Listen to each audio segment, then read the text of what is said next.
Hello, hello, hello. My name is Leanne Vogel. I blog over at healthfulpursuit.com.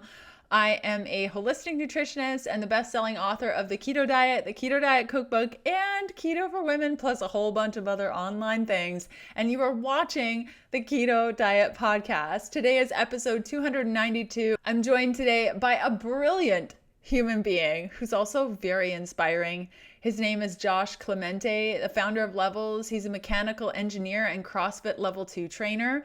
At SpaceX, he led a team to develop life support systems that sustained astronauts Bob Behnken, I hope I said that right, he sounds pretty important, and Doug Hurley on their May 2020 trip to the International Space Station aboard Dragon Endeavour.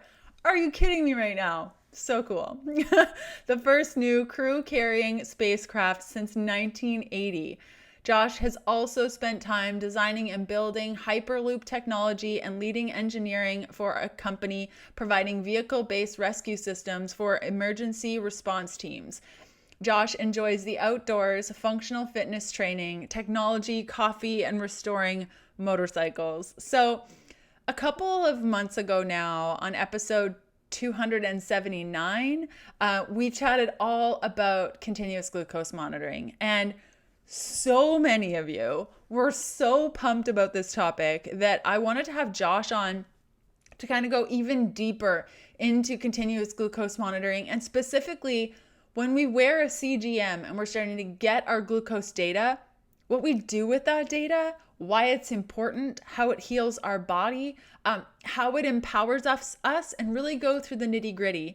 So when I interviewed Casey back in episode 279, I'll include a link up here if you want to listen to that episode. I had never worn a CGM before. And now, having had 28 days on it, as of the time of this going live, I will have also worn it for another 3 weeks. You can follow me at Leanne Vogel on Instagram to catch up on all of that stuff. I have a little highlight in my stories where you can watch all of my CGM data and really start to understand how all of this works.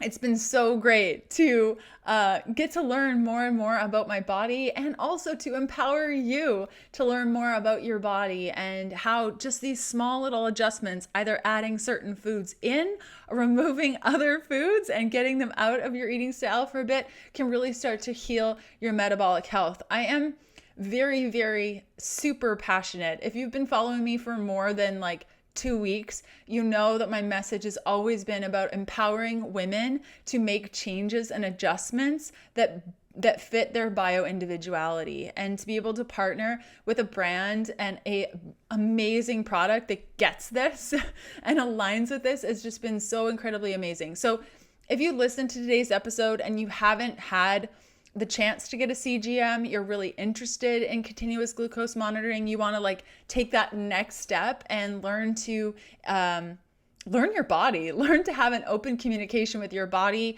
Levels has been so amazing at giving instant access to all of my followers. So if you decide to get a CGM, you don't have to sit in the 55,000 person lineup waitlist for this thing. You go to the front of the line so that you can try their beta program.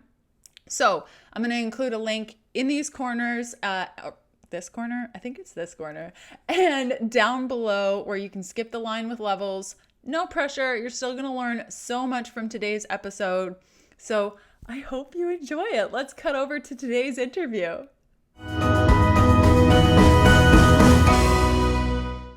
Hello, Josh. Thank you so much for coming on the show today. And I'm so excited to be here. Thanks for having me on. Yeah, of course. So I'd love to just, I already did your intro, and I kind of just would love to know your experience and getting to understand the role of glucose in your body, and kind of how you got into all of this, what you're doing. Yeah, I'm happy to go down that rabbit hole. It's been about 3 years now since I really completely changed my approach to lifestyle, and all of it comes down to this technology, continuous glucose monitoring. And the beginning of it was I started out working at SpaceX on life support systems development, and I was leading a team that developed pressurized life support systems. So these would be breathing apparatus, the mechanisms that keep the cabin of a space vehicle at the right pressure and concentration of oxygen and nitrogen, fire suppression systems. And during my time on that project, we were really interested in a few edge case scenarios. And one of those scenarios is when people are exposed to, by accident, exposed to high pressure oxygen environments. And I stumbled on this study by Dom D'Agostino, who I'm sure you're very familiar with. His work in the ketogenic space is second to none.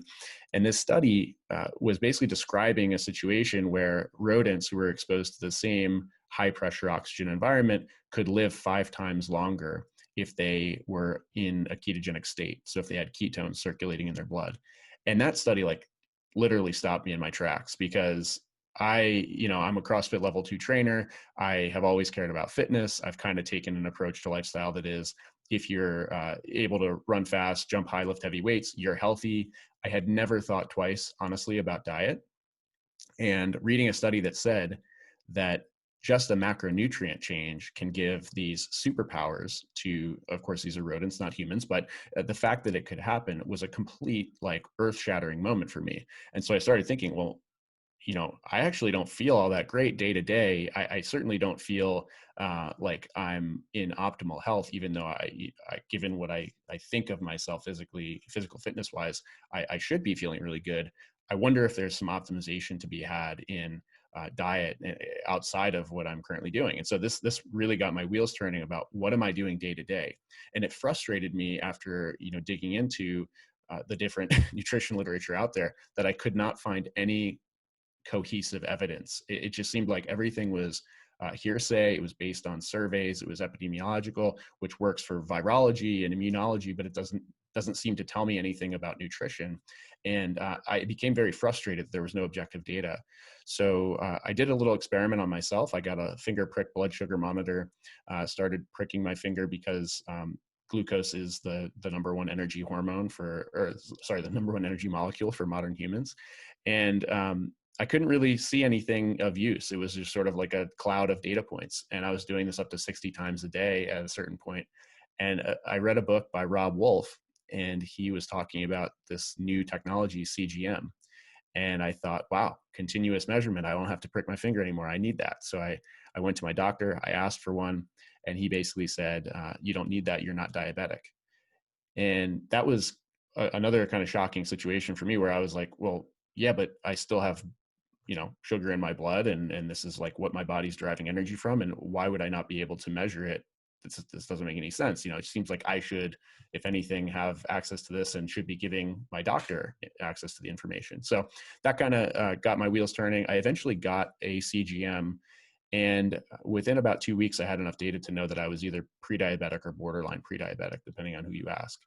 And that was like kind of the third and final straw for me. And I left what I was working on and just focused 100% on research and understanding metabolism and how someone could display metabolic dysfunction in such different ways. I didn't have a body fat problem. I didn't, externally show any of the classic symptoms or correlations with metabolic dysfunction.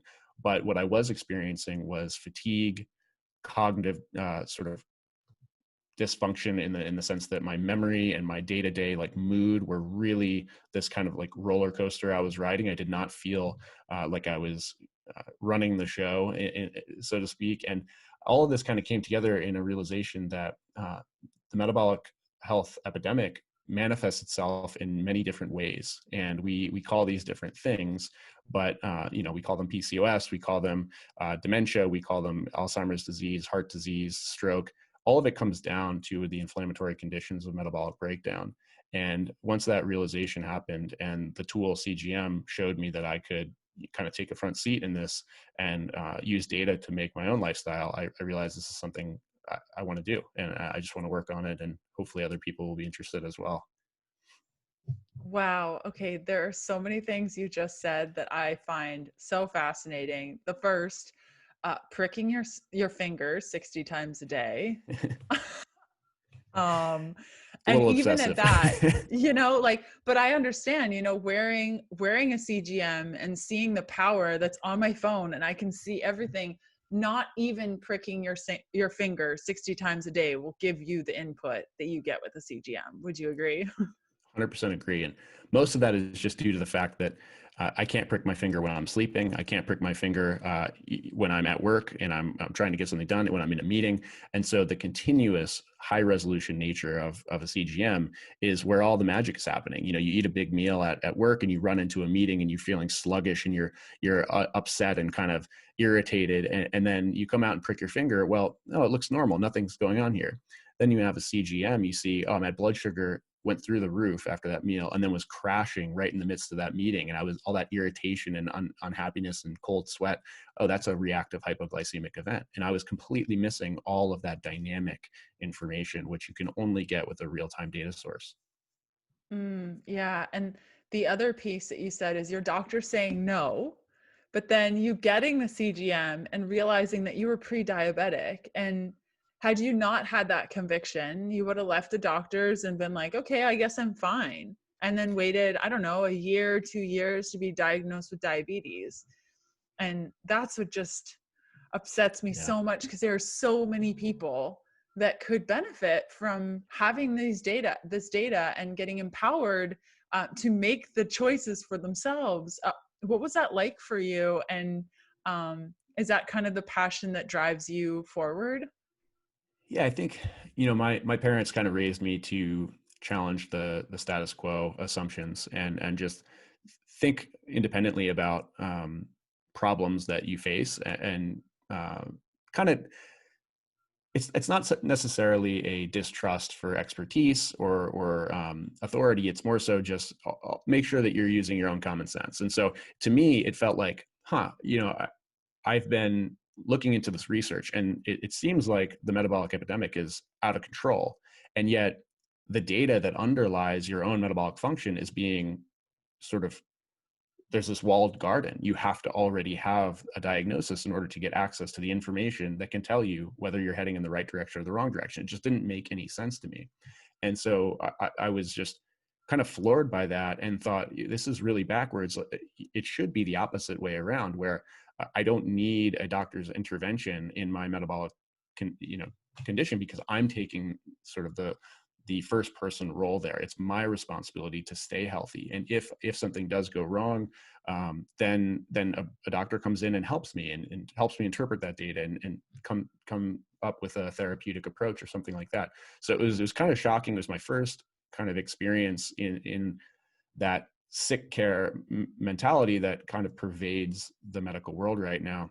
And yeah, it was, of course, insult to injury when I found out that I had this underlying condition. And that was shocking as well, because I had gotten blood work, numerous times. In fact, at one point, thinking back on the fatigue I was describing, I was going through a very stressful time in my life. I was leading a program that was, it was just very high intensity, a lot of stress, poor sleep. Again, I was eating whatever I could, whenever I could.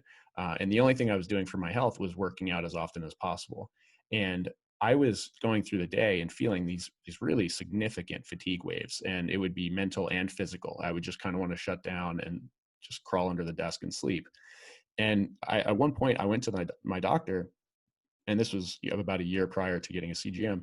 And I said, I think I have a terminal illness. Like something goes wrong every single day. And I feel like I have no strength in my legs and I just want to sit down and go to sleep. And that shouldn't be, that's not normal. And, that ran the standard blood tests and nothing came out of range. And that's kind of another problem that we have in society, where our ranges are defined as everything below a diagnosis, right? It's like, once you cross this imaginary line, okay, now you're sick. But until then, you're totally fine. And so, yes, my numbers for, in this case, this was HbA1c, which is an estimate of average glucose over 90 days, and fasting glucose.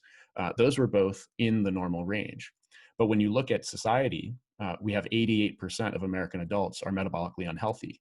We have diabetes and pre-diabetes increasing at increasing rates. 90 million Americans have pre-diabetes and 90% of them don't know it.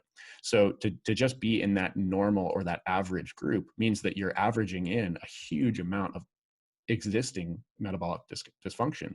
So not understanding that at the time, I would have, of course, just dismissed any thought of a metabolic underlying condition, were it not for reading about CGM, getting personally interested through Dom's research, all that sort of side project passion interest that kept me going. So it's a funny thing the way it turned out. Yeah, all the dots kind of connecting and you kind of following this breadcrumb trail of all these next Yeah. things that you had to do to bring this to market. And so now we are able, and I've been able to wear a CGM, use the Levels app, understand my body. And I'd love to just kind of go through understanding the CGM. So you apply it, and then what happens? Mm-hmm. Yeah. So the CGM system is, it consists of two parts typically. So it'll be the sensor itself, which is a really amazing piece of technology where there's a filament, this little sensing strand that is in the skin. And that is interacting with glucose molecules in your interstitial fluid, which is it's a sort of subcomponent of blood. It's interacting with glucose. It's creating electrical current. That current is being sensed by a little chip on the sensor, and then it's sending a wireless signal out. And you can retrieve that wireless signal either with your phone or with a reader device. And so the beauty of this is that it's a single location. You wear it continuously for 14 days. You don't move it. You don't remove it. You can shower, you can swim, you can exercise. And that wireless connection removes any need to prick your finger or bleed or use test strips or any of that stuff. And so it's a brilliant piece of hardware. It was developed for the management of diabetes. And of course, in diabetes, the insulin glucose relationship has broken down. And it's often necessary for people to monitor very closely their glucose and inject exogenous insulin to control their blood sugar levels. Now, that's a specific use case, and it's amazing that we got such high quality hardware for the management of that condition. There's no consumer market for this at the moment. Now, what Levels is doing is understanding that, okay, for most people, we're not managing an acute blood sugar dysregulation. We don't have diabetes. However, glucose is the primary energy molecule, and it's important for us to recognize that it's not in and of itself bad. However, when glucose gets sort of dysregulated through hormonal imbalance or through chronic lifestyle decisions which induce hormonal imbalance, all hell breaks loose. No pun intended. I mean, the degree, the cascade of metabolic implications of bad glucose control is amazing. And so the device itself, although impressive and puts out raw data that is interesting, the average person doesn't yet know that this matters. And you can't just give them a raw glucose data stream and say, okay, you're at 87 or you're at 118 and expect them to know or care about that. So what Levels is doing is layering on the insights framework. So putting a user experience on top of that hardware to connect each individual with their data in a more insightful way, if that makes sense. So, for example, taking their diet, exercise, sleep, and stress habits and combining them in context with glucose data that's coming out of the sensor in real time, and giving scores for meals or scores for meals in combination with exercise, giving you an understanding with your day score of how poor sleep affects from day to day your blood sugar regularity. And so it's kind of the hub for lifestyle information in context with real-time data.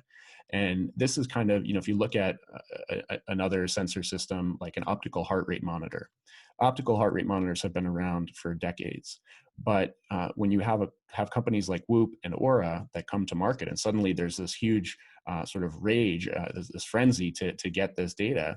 And what it comes down to is that they've built a user experience that provides context for that data. It's no longer just raw heart rate output.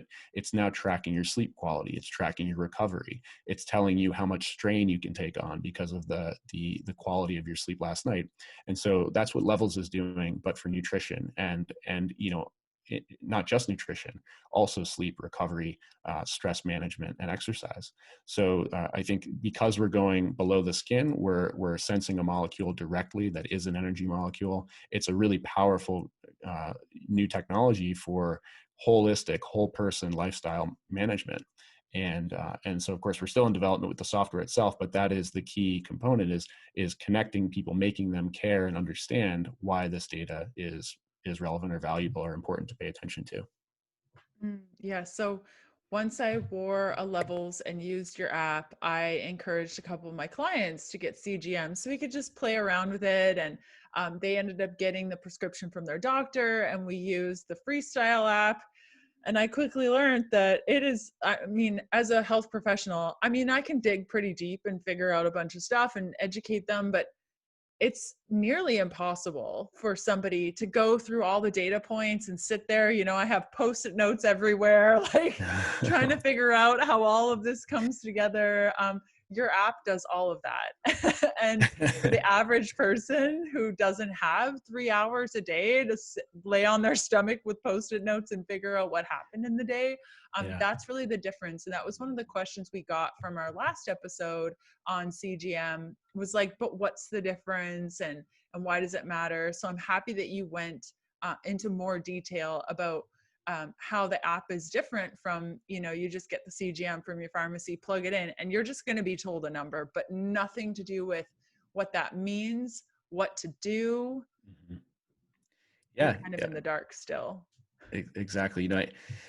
The the key there, I think, is Levels is not a medical device company. We're a behavior change company, and we're a behavior change company enabled by technology that has been developed for the medical industry. But it's a fundamentally a different approach.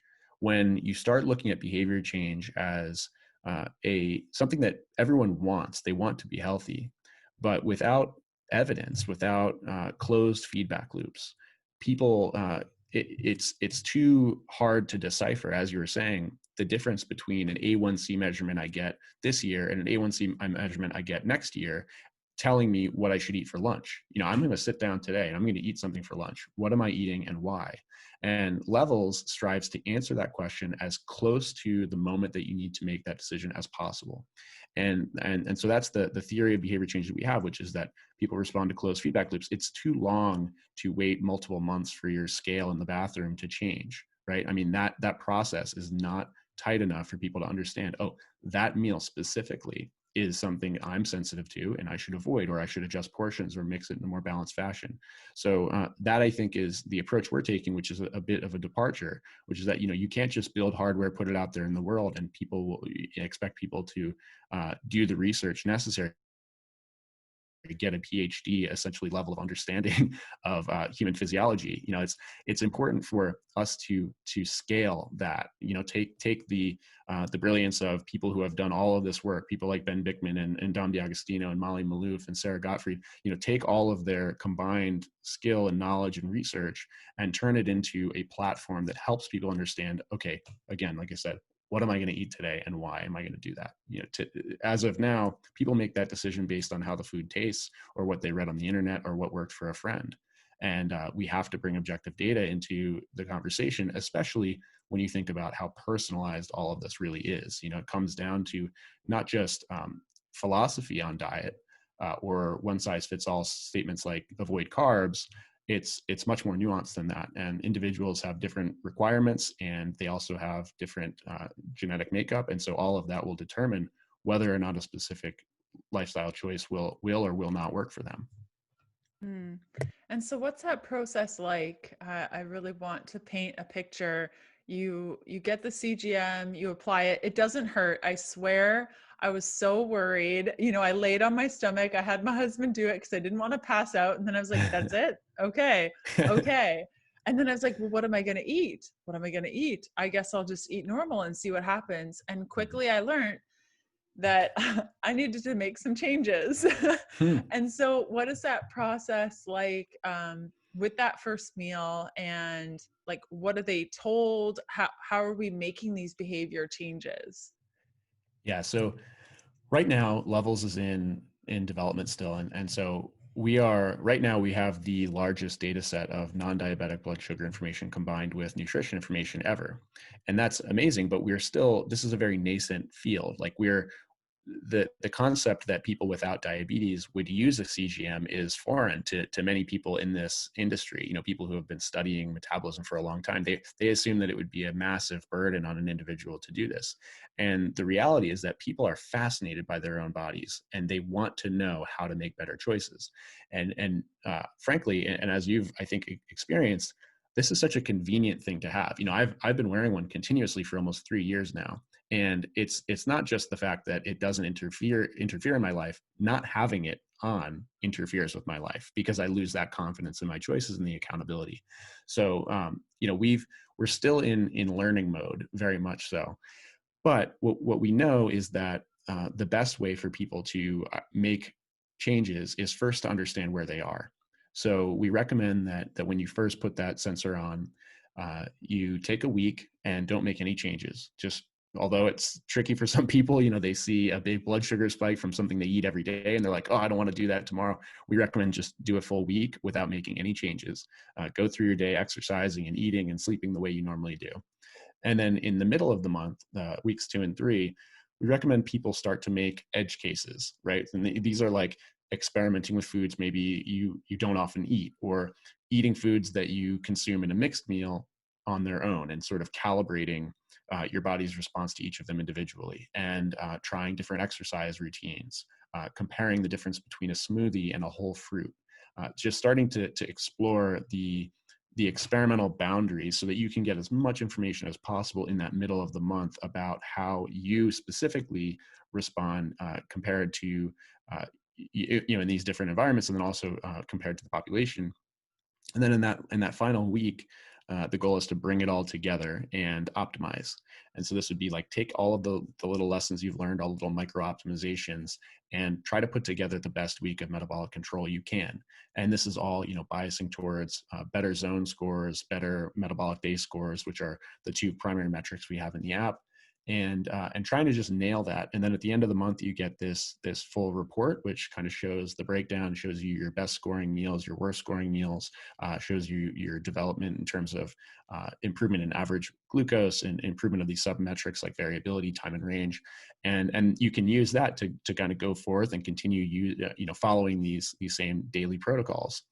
Now, a lot of people, that by the way is the definition for the 28-day program, which are our primary product right now. Now, you know, good number of people don't, once they get through that first month, they just don't want to lose the data source. It's like getting rid of your phone, you know, after you've had it for a while. Like, why would I do that? This is too valuable. So many people just continue using this ongoing, and that's me. You know, it's I wear 2 things full time. One is my CGM and the other is my Whoop band. And the Whoop band I use because it gives me such great data on my sleep quality. And although I can divine that out from CGM data, like my blood sugar will be very high when I have a poor night of sleep. It's still just the combination of those 2 metrics keeps me accountable. And so, you know, we're always learning from these longer data sets. People have been in the program for a long period of time. They'll have this really amazing first month where they rapidly iterate and they improve their behaviors.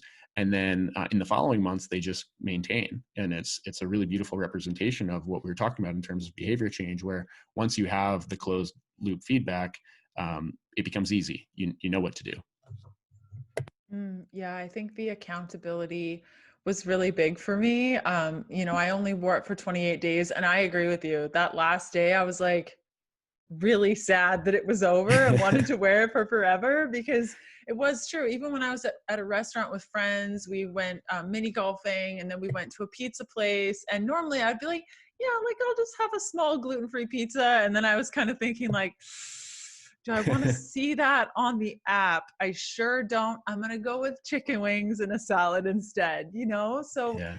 just to have that accountability and those data points, I made better choices than I would have made, like far better, even not even looking at behavioral changes or anything, but just the accountability of wearing it. I just made better choices overall because I knew I would see what I ate on my phone moments later. Yeah. Yeah. It's funny. The first moment that your body speaks back to you is really interesting for many people. I remember that vividly, like just having I had been pricking my finger and it felt like a very manual, mechanical process. And then when this sort of wireless connection came through and I put the CGM on and I eat my first meal and I scanned and it was like a cyborg moment, but in such a non-weird biohackery way. It was like, I can finally communicate back and forth with my own body. I'm picking up the signal now and it's all becoming very clear to me in real time. And now I have like kind of an intuition. Like I probably could get away without wearing a CGM for a while and estimate my blood sugar within about 5% on average. Like I like to do this with myself, just kind of guess at where I am based on how I feel, flushing in my face, tingling in my hands, very minor sensations that I otherwise would not have known, but now I understand are correlated with my blood sugar control. And, but again, like you're saying, that accountability component is so important because people don't want to make unhealthy decisions, especially when the understanding of the connections between blood sugar management and long-term chronic illness are so obvious that once you make that connection and then give people that data, you stop following those one size fits all heuristics like glycemic index. I've tested against the glycemic index, and I can tell you that it may be useful on a society level. It may be interesting to sort of average everyone together, but at an individual level, it's essentially useless. My diet when I was before using CGM, when I was training, for CrossFit and just trying to stay fit, I followed the glycemic index. I was eating sweet potatoes and brown rice and kind of avoiding the high glycemic foods. I would start every day with a bran flake and banana smoothie with protein powder. And the foods that I ate that I thought were optimized whole food ideal meals were the worst ones for me. It was consistently the worst blood sugar response. And I would, at the time, like I mentioned, I was in that pre-diabetic zone. My blood sugar would exceed 160, 180, and it would stay up there for some time after every single meal. And then it would come crashing back down.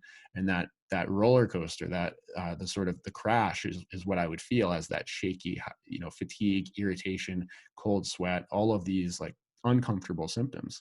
And, I would never, because I was following this dietary program that I had developed, listening to CrossFit conversations and was eating just plates of brown rice rather than white rice. I'm thinking it's not my meal because I'm doing everything right. And I think this is happening at such a large scale. And people they don't know to even suspect that they're doing something wrong. And, that first moment when you have that bowl of heart healthy oatmeal in the morning and your blood sugar skyrockets, I think it all kind of comes together for people. Yeah, that moment for me was so on my ketogenic diet, I cycle carbs and I've always cycled with sweet potatoes. That's kind of my go-to. And so I'm on day 3 of wearing my CGM and I eat the sweet potato and then my glucose spikes so high, stays elevated. I crash, I'm hungry again, and I'm like, whoa, I need to rethink everything. Yeah. Yeah. And it was a big moment. Right. Yeah. We call those magic moments because they happen both in the, it's interesting. They happen in the positive and negative direction for people. So when you're using this, a lot of people, or even when considering using levels, a lot of people ask, do I really want to just be told I can't do everything that I want to do? At the end of the day, I just want to live my life and be healthy. And that's something that we really are striving to explain, that this program does not strictly discipline us, right? I learned through this that I have my expectations around carbohydrate sensitivities were way off, and I can eat blueberries all morning, and I can eat cheesecake, and I can have ice cream, and I can, like, all of these sort of indulgent foods that I would have completely avoided are actually, in some cases, either I just have very little sensitivity to them, or they're quite balanced in terms of macronutrient content. And ice cream, for example, which has protein and fat and sugar, and tends to be a very smooth and controlled response. And I can stay, if I am in a ketogenic state, which I oftentimes like to cycle into, I can stay in ketosis and eat ice cream. And it's pretty amazing to realize that and become sort of familiar with the ways that I can indulge without breaking my own goals. And I think that's the most interesting thing, is that these magic moments, they happen in both directions. You know, when you eat a pizza and your blood sugar goes through the roof, and then you eat a pizza and take a walk and see that your body completely changes its response because your legs are consuming that glucose in real time and assisting, you know, they're giving the assist to the insulin system and making sure that you're not, you know, blowing through the roof and then crashing back down like you would if you were sitting on the couch. That gives you a sense of confidence and empowerment, because next time you want to go indulge with your friends, just walk to the restaurant if you can, or park far away and walk there and walk back, or take a few rounds around the block, and you can assist your body and help make sure that you don't do as much damage as you otherwise would. And so I think that that's really the most powerful thing, is understanding that this is not just happening without, you know, your ability to control it. You know, you have 4 big levers: diet, exercise, sleep, and stress, and you can choose to kind of indulge on one and make up for it with the others if you can. Yes, I'm very happy that you mentioned that, because I did find a lot of foods that I can personally handle that I've avoided. Like, we're talking like 6 years, like medjool dates with almond butter. Oh Total man. win for me. I had not had a medjool date in years, and to be able to Wow. have that as a snack and I stay completely level at a 10, it is like I didn't eat anything. Another one was beans. Like, I used Mm. to love bean salad, and being able to have beans again every once in a while and see that level off, like, that was amazing. Oranges, I don't Oh react to wow. oranges. That's How amazing. great is that? Oranges, but apples, no. Right. And so, you know, just being able to understand that, and even from a hormonal perspective, oranges and progesterone, they're like best friends. And so when I get up to like my 23rd, 24th, 25th day of my cycle and I'm craving an orange, now I can have that orange and help with my cycle. Mm. And it's just, it's all good things, right? So I'm glad that you touched on also the foods that we are now open to by having a CGM. Yes, thank you for mentioning that. Love it. Yeah, it's for me, one of the big surprises was well, I think this is kind of pervasive in sports science, is people hear what elite athletes do and they think that they should just project that onto them. And I am case number one. So, like I said, I was working crazy stressful hours, 20 hours at the office sometimes, continuously, just sneaking naps in here and there. And I would make time to go to the gym and get an hour workout in.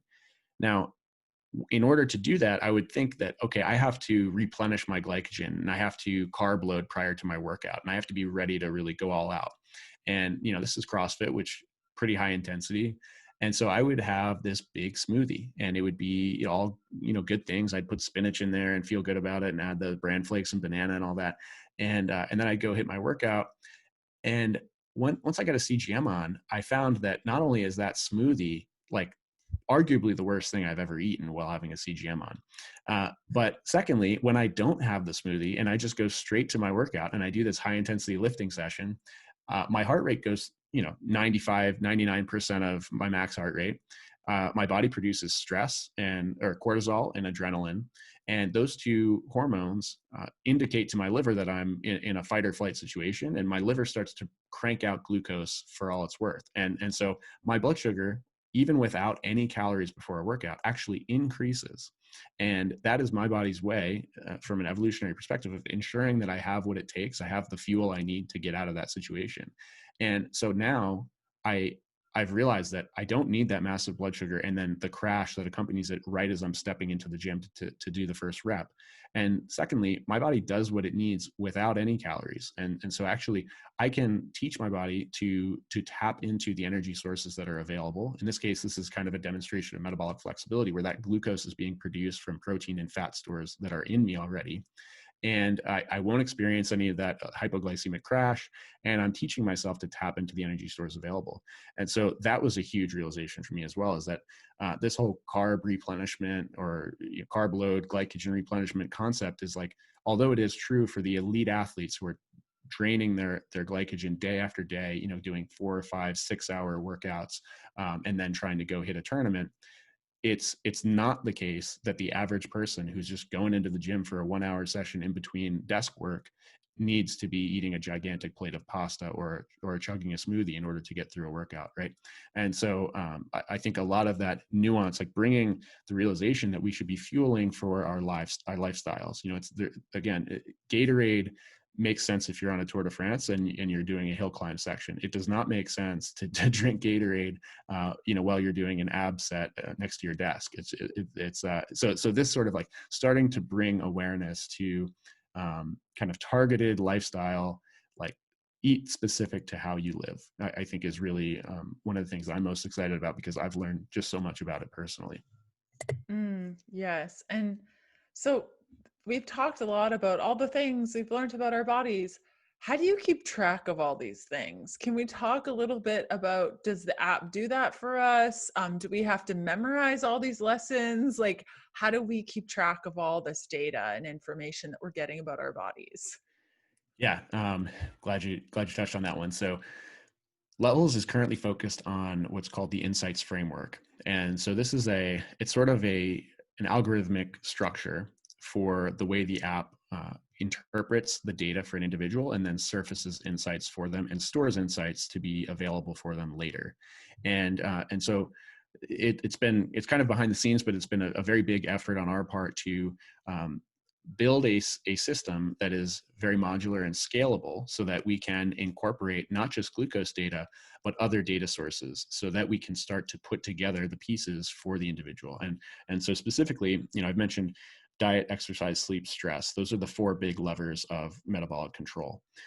And right now we have continuous glucose information, which is great. And then we have manual logging. So people can log exercise manually and note-taking manually about their sleep and their stress control. We are working on integrations and we've rolled out the first one, where we can import exercise automatically from Apple Health and Google Fit. And so this is the first step towards us having additional integrations, additional data streams coming in and being interpreted by the same algorithms with glucose. And so the way this is working is we'll be able to sense whether or not a blood sugar elevation is from a meal that you ate or based on activity data. Maybe it's a CrossFit workout. And so the difference there is very important, because a blood sugar spike from an adrenaline load for a high intensity workout is extremely different physiologically from sitting down and having a smoothie at my desk. And so being able to sense that and then provide the appropriate scoring for that experience, that sort of moment is our current focus. And then the next thing that we're interested in is bringing in sleep information. And so importing sleep data from Apple Health, Google Fit, specific wearables like Aura. These are very interesting to us. There's some amazing technology on thermoregulation from 8 Sleep, which is a whole mattress which tracks your heart rate variability and blood sugar and controls your body temperature. And so being able to import data from these sorts of additional devices is really important for us to bring all of that into context and show you how well you sleep when your body temperature is elevated overnight, and then how that affects your blood sugar control versus how your body responds after 2 consistent days of long duration aerobic exercise versus a single anaerobic session. So all of this, right now we're doing the back end work to interpret those integrations, interpret that additional data. And then the next stage is surfacing that for the individual so that you can, in a very straightforward way, click through your history and see not only how these different sort of lifestyle factors affect you, but then how you stack up against the population, which I think is really important to provide context. It's always interesting for people to know, oh, I got a 9 out of 10 on when I eat a pizza and go for a walk, but it's like, how does that stack up to everyone else? And so that's the next thing we're building out is not only the insights, but then comparing you to you and you to the population so that you can understand kind of where you fit and where there's area for optimization.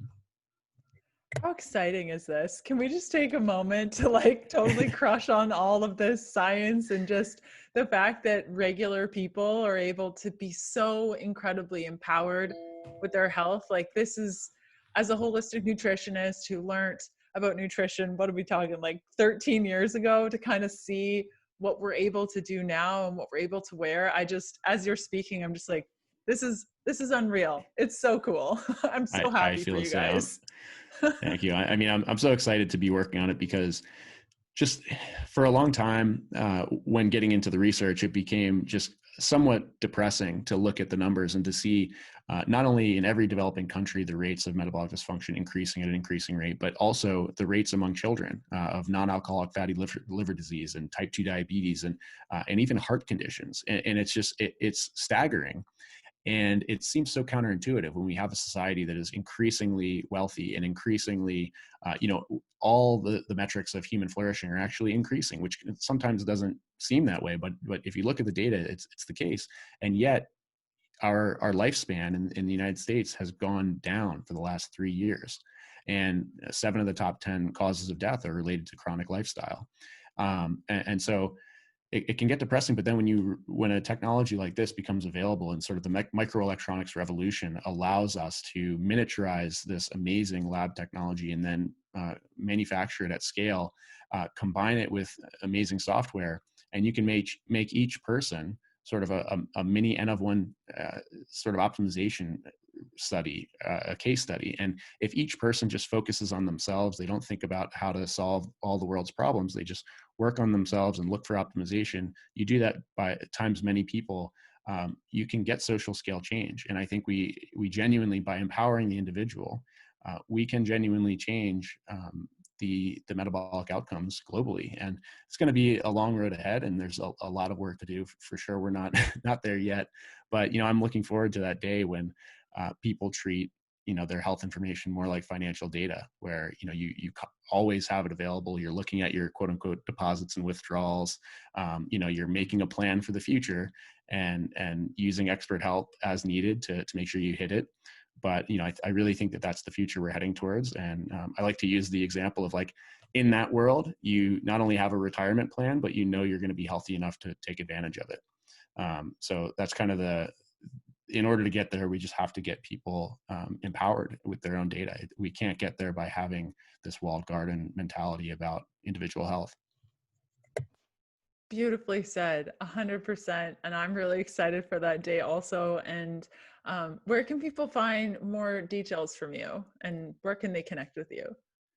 So we always love to hear people's input on our blog. So we publish consistently, and we're really trying to produce the information that we wish we had when we started this company. Everything from all ends of the spectrum, from athleticism through to weight loss and everything in between. We publish it on the blog. So that's levelshealth.com/blog. And then you can sign up for our waitlist at levelshealth.com. And we have a Twitter and an Instagram presence, and we like to publish customer testimonials and just stories about how we're using it. And those are both at Levels. And then, Leanne, I think you have a link, which, right now I mentioned we have, I think, about 55,000 people on the wait list. It's increasing constantly. And, we're running this invitation only beta program. So it's still in development. The product is very much in development, but for those people that want early access and want to help us develop the product, we have this beta program. And so we pull people in from the wait list, but we also, working with people like yourself who are just extremely intellectually aligned and your audiences are enthusiastic and great. We like to offer a link. So I think you have levels.link/KDP. And Yes. awesome. Yeah. So that's an opportunity to, if you'd like to be a part of the early beta program and join us in developing this, you can use that link to sign up and jump ahead of the wait list. And yeah, so those are the different ways. And of course, I guess I'm on Instagram at josh.f.clemente, and I always love hearing from people. If you want to just reach out there, definitely ping me, and love to trade crazy stories about what we're all learning with this stuff. Yeah, and that's really what it is. It's been so cool to see the women that have purchased the levels from last episode, and kind of getting to hear their experiences and how excited they are and how empowered they are. And it makes my heart so happy to see people really making these actions and behavior switches and doing it themselves and getting excited. Like you said, like looking at your finances as much as you look at your body. Like, of course, 100% that makes sense. And to see them kind of start to develop these practices, it's just, well, it just makes me so happy. I completely agree. I've been, it's amazing how quickly this has gone from pie in the sky idea to a real thing, and I'm very grateful to the amazing team that I'm surrounded by. It's I've personally profited from this experience. Like, I know more about my body now than I would ever have known. Honestly, even had I gone into medicine, I think I would still not know as much as I do now, due to just the amazing software that has been developed by our team, and the expertise of people like Casey joining and just helping us build something that is grounded in objective data and useful to the individual. So I'm very lucky to be a part of this. And there have been people who have reached out and have used this product, and some people have discovered underlying diabetes that they had no idea was happening and could have gone unmitigated for years. Some people have lost dozens of pounds in just a few short weeks, although they've kind of always struggled with diet programs and never been able to break through. And it's really giving people, I think, an edge and helping them understand that they can take control. They don't need to kind of wait for the next emergency room scare. And that type of stuff just sort of always wakes me up out of my stupor, because I'm so lucky. I was able to get to this so early that I did not have the major consequences, and I hope to avoid it in the long term. Many people are already dealing with the acute symptoms of metabolic breakdown, and I look forward to a future where we don't have 88% metabolic unhealth in this country, where we have people who are optimizing every single day, right? They're pushing for that last 1 or 2% of optimal, and we've sort of eliminated chronic illness because it is so unnecessary. And if we can help everyone stop flying blind, I think we'll get there. Yes, wonderful. Thank you for coming on the show. Thank you for putting together an amazing team to create this product. And I'm so happy and thrilled, and feeling very blessed to be a part of it all. So thanks again for coming on. Well, thank you for helping us spread the message and for being so supportive and enthusiastic about this. It's so important to have experts like yourself who already know how to tell the stories to their audience just be a part of this with us. And I'm just very grateful. Thank you for having me on, Casey on, and I look forward to many more of these in the future. I hope that you took so much away from today's episode. I really wanted today's episode to empower you to really get to know your body and to just get excited about all the data points that we can learn and then act on. It's one thing to wear a CGM and then not know what all those numbers are. It's completely different to wear a CGM and have it connected to an app that tells you what is happening and gives you these action points and stores all this data so that you can really start to understand what works, what doesn't, and go back to the drawing board as you need to adjust things as you go.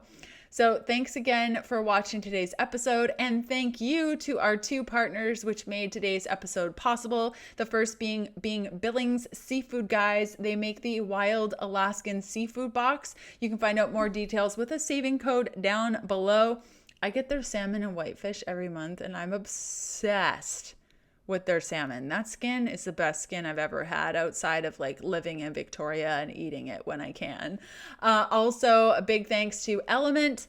They make electrolyte powder that's delicious, simple, balanced, fantastic. You can get more information down below about them. And thank you for watching the podcast today. I will see you next Sunday for another episode. And as always, if you have questions, suggestions, comments, anything, you know where to find me. Just click that link down below to send me a message, and we will try to incorporate it onto the show.